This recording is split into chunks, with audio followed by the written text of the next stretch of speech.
మహాభారతంలో యుద్ధానికి బీజం అసలు ఎక్కడ పడింది అంటే అది సభాపర్వంలోనే. అవును, మన ప్రయాణంలో ఈరోజు మనం మాట్లాడుకోబోయేది ఈ కీలకమైన సభాపర్వం గురించే. పాండవులు వాళ్ల వైభవంలో శిఖరాగ్రాన ఉన్న దగ్గర్నుంచి వాళ్లు పడ్డ ఘోర అవమానం వరకు అన్ని కీలకమైన మలుపులిక్కడే మొదలయ్యాయి. కాని విచిత్రమేంటంటే ఒక సభ, ఒకే ఒక్క సభ అంత పెద్ద మహాయుద్ధానికి ఎలా దారితీసింది? ఇదే కదా మన అందరికీ వచ్చే ప్రశ్న. సరే, ఈ ప్రశ్నకు సమాధానం వెతుక్కుంటూ పదండి కథలోకి వెళ్ళిపోదాం. సరే, ఇప్పుడు మనం కథ మొదలుపెట్టే సమయానికి పాండవుల పరిస్థితి ఎలా ఉందంటే, వాళ్ల కీర్తి ప్రతిష్టలు ఆకాశంలో ఉన్నాయి. వాళ్ల రాజధాని ఇంద్రప్రస్థమైతే అబ్బో చూడ్డానికి స్వర్గంలా మెరిసిపోతోంది. కాని అంత వైభవమే అస్సలు సమస్యను తెచ్చిపెట్టింది. అదేనండి, అసూయ. ఈ వైభవానికంతటికీ ఒక కిరీటంలాంటిదనమాట ఈ మయసభ. దీన్ని కట్టిందెవరో తెలుసా? సాక్షాత్తు దానవశిల్పి మయుడు. అందుకే అది మామూలు సభ కాదు, అదొక మాయాప్రపంచం. అంటే అక్కడ ప్రతిదీ ఒక ఇల్యూజన్. ఉదాహరణకి నేల చూస్తేనేమో నీళ్లలా కనిపిస్తుంది, తీర అడుగుపెట్టబోతే అది గట్టి నేల. అలానే నీళ్ల కొలను చూస్తేనేమో ఇదేదో నున్నటి నేల అనుకుంటారు, కాని అది నీళ్లు. ఇలాంటి అద్భుతమైన మాయాజాలం వల్లే పాండవుల కీర్తి ఇంకా పెరిగిపోయింది. ఇక తన అధికారాన్నే, తన చక్రవర్తిత్వాన్ని అందరికీ చాటి చెప్పడానికి యుధిష్ఠిరుడేం చేశాడంటే రాజసూయ యాగం చేశాడు. ఈ యాగం చేస్తే ఇక ఆ రాజే అందరికంటే గొప్ప చక్రవర్తి అని ఒప్పుకున్నట్టు. అయితే దీనికొక పెద్ద అడ్డంకి ఉండేది.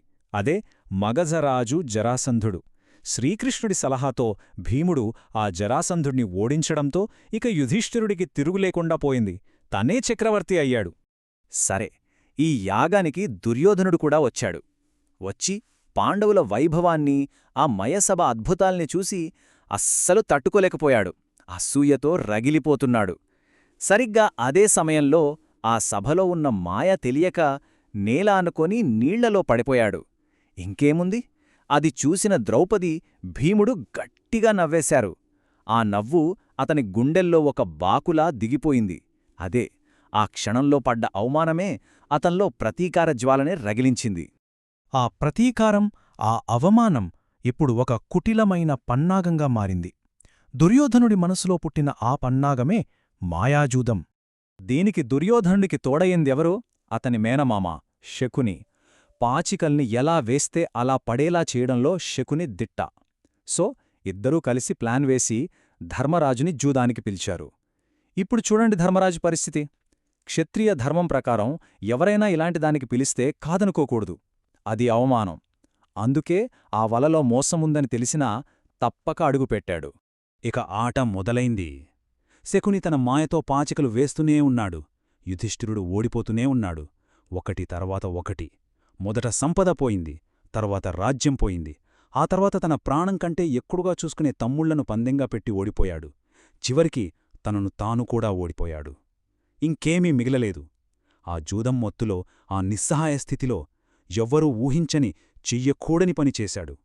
ద్రౌపదిని, అవును, ద్రౌపదినే పందెంలో పెట్టి ఆమెను కూడా ఓడిపోయాడు. ఇక్కడి నుంచే అసలు కథ మలుపు తిరిగింది. ఇది సభాపర్వంలోనే కాదు, మొత్తం మహాభారతంలోనే అత్యంత దారుణమైన ఘట్టం.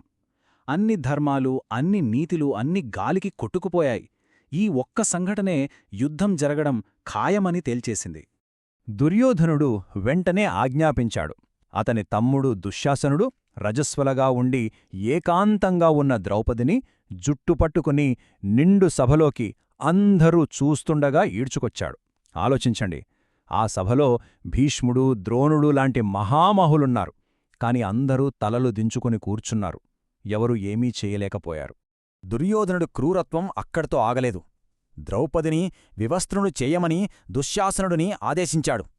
ఇంకేముంది, దుశ్శాసనుడు ఆమె చీర పట్టుకుని లాగడం మొదలుపెట్టాడు. ఆ క్షణంలో, ఆ నిస్సహాయ స్థితిలో ద్రౌపదికింకెవరూ కనిపించలేదు. తన సర్వస్వమైన శ్రీకృష్ణుడిని మనస్సులో తలచుకుని ఆర్తిగా ప్రార్థించింది. అప్పుడు ఆ నిండు సభలో జరిగిందొక అద్భుతం. కృష్ణుడు తన భక్తురాలి మొర విన్నాడు. దుశ్శాసనుడు చీర లాగుతున్న కొద్దీ చీర వస్తూనే ఉంది. ఒక్కటా రెండా రంగురంగుల చీరలు రాసులుగా పేరుకుపోయాయి. కాని ఒంటిమీద చీర మాత్రం తగ్గలేదు. చివరికి ఆ దుశ్శాసనుడే అలసిపోయి అవమానంతో కిందపడిపోయాడు. ఆ శ్రీకృష్ణుడి కరుణే ఆ రోజు ద్రౌపది మానాన్ని కాపాడింది. ఈ ఘోరమైన అవమానం తర్వాత సభలో ఉన్న పెద్దలు జోక్యం చేసుకున్నారు. ఇక వాళ్లందరూ కలిసి పాండవులకొక కఠినమైన శిక్షను విధించారు. ఇక్కడితో పాండవుల జీవితంలో ఒక కొత్త, ఇంకా కష్టమైన అధ్యాయం మొదలైంది. జరిగిన అన్యాయానికి పెద్దలు ఒక పరిష్కారం చెప్పారు. దాని ప్రకారం పాండవులు మొదట 12 సంవత్సరాలు వనవాసం చెయ్యాలి, అంటే అడవుల్లో జీవించాలి.